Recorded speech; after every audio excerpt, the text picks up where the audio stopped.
সবাইকে জানাচ্ছি নববর্ষের শুভেচ্ছা। সবাই কেমন আছেন? বাংলার নববর্ষের দিন আমার ছেলে জন্মগ্রহণ করছে। তো আজকে আমার ছেলের জন্মদিন, আর আমি খুব সকালে ঘুম থেকে উঠে কাজকর্ম সেরে এখন আমি পায়েস রান্না করছি। এই পায়েসটা আমি গোবিন্দর কাছে নিবেদন করব, তারপর ছেলের মুখে আমি তুলে দিব। সচরাচর সবাই সন্ধ্যার দিকেই পায়েস রান্না করে ছেলেপেলেদের জন্মদিন পালন করে। আমি ছেলেকে গোবিন্দর প্রসাদ মুখে তুলে দিব, এই জন্য আমি সকালেই পায়েসটা রান্না করে নিচ্ছি। পায়েস হইতে আরও অনেক সময় লাগবে, তো পায়েসটা হইতে থাক, আপনারা অবশ্যই আমার সাথে থাকবেন, কি কি হয় দেখবেন। পায়েস রান্না করা হয়ে গেছে, আর এখানে 2 থালের মধ্যে আমি গোবিন্দর জন্য আমি পায়েস বেড়ে নিছি। তো এখন আমি পূজা করব, পূজা করে ছেলের মুখে পায়েস দিব। সাথেই থাকেন। ঘটে আগে 3 বার দাও, তারপরে ব্যাটার মাথায় 3 বার দাও, দিয়ে পায়েস মুখে তুলে দাও।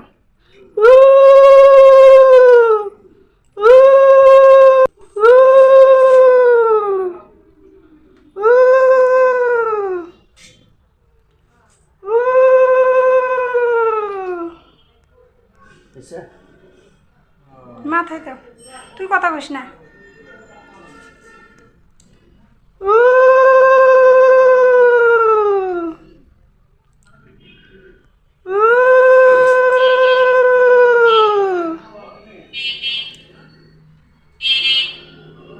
বেডশিটটা পাড়া লাগবে, বেডশিটটা পাড়াই হয় নাই। 3 বার মুখে দিয়ে দাও। এটা হলো ঠাকুরের প্রসাদ।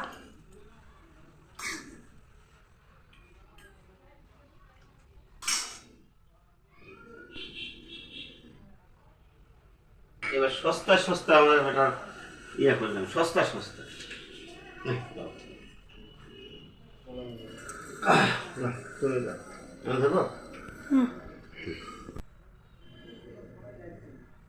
প্রতিটা লোক লিয়া করি।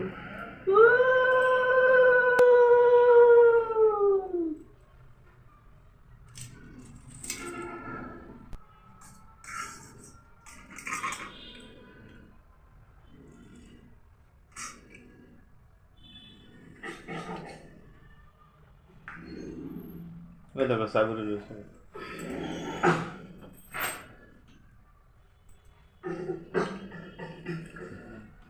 আশীর্বাদ করি ভালো থাক, সারা বছর যেন ভালো যায়, আপদ বিপদ যেন কেটে যায়।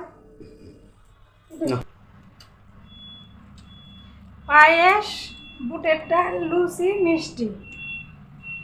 একবারে সকাল সকালেই আমি আর কি পায়েস রান্না করে পূজা করে ছেলের জন্মদিনের পায়েস মুখে দিয়ে দিলাম। ওই বিকালে কি জল দিব? বিকালে ঝামেলা করার চাইতে আমি একবারে সকাল সকালেই ঝামেলা করে নিলাম, মানে ঝামেলা মেরে নিলাম। যেহেতু আমার ছেলের বাবা চলে যাবে, উনি ওনার কাজে যাবে, জলদি। তো আমার ছেলে এত সকালে ঘুম থেকে উঠে না, আজকে জন্মদিনের জন্য সকালেই ঘুম থেকে টেনে তুললাম। ওর বাবা চলে যাবে, ওই জন্য বললাম বাবা সকালেই চান্দা করে আনে। ওই যে ছেলেকেও লুচি পায়েস খাইতে দিছি, ও খাচ্ছে।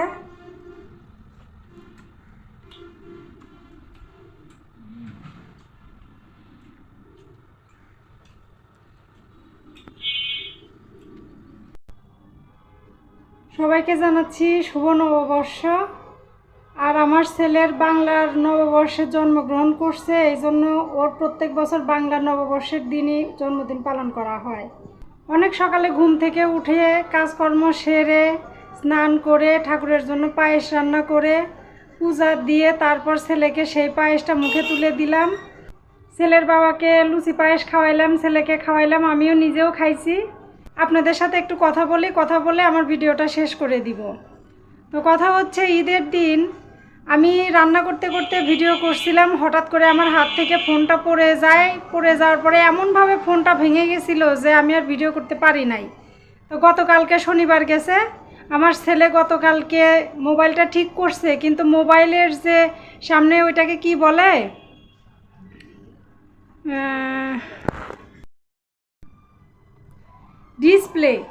ডিসপ্লেটা অনেকটা ঘোলাটা হয়ে গেছে। জানি না ভিডিওটা কেমন হচ্ছে, ভালো দেখা যাচ্ছে কি না, তবুও চেষ্টা করছি ভিডিও করার জন্য। তবে অতি শীঘ্রই আর একটা ফোন আমি নিব। তো যাই হোক, আবারও সবাইকে নববর্ষের শুভেচ্ছা। সবাই ভালো থাকবেন, আমার ছেলের জন্য সবাই প্রার্থনা করবেন, আশীর্বাদ করবেন। আপনাদের কাছে আমার ছেলের জন্য দীর্ঘায়ু কামনা করছি। আমার ছেলে যেন সারাটা বছর ভালোভাবে কাটাইতে পারে, ওর যেন কোনো সমস্যা না হয়। তো যাই হোক, আজকে এ পর্যন্তই। সবাই ভালো থাকবেন, সবাইকে জানাচ্ছি নমস্কার ও আদাব।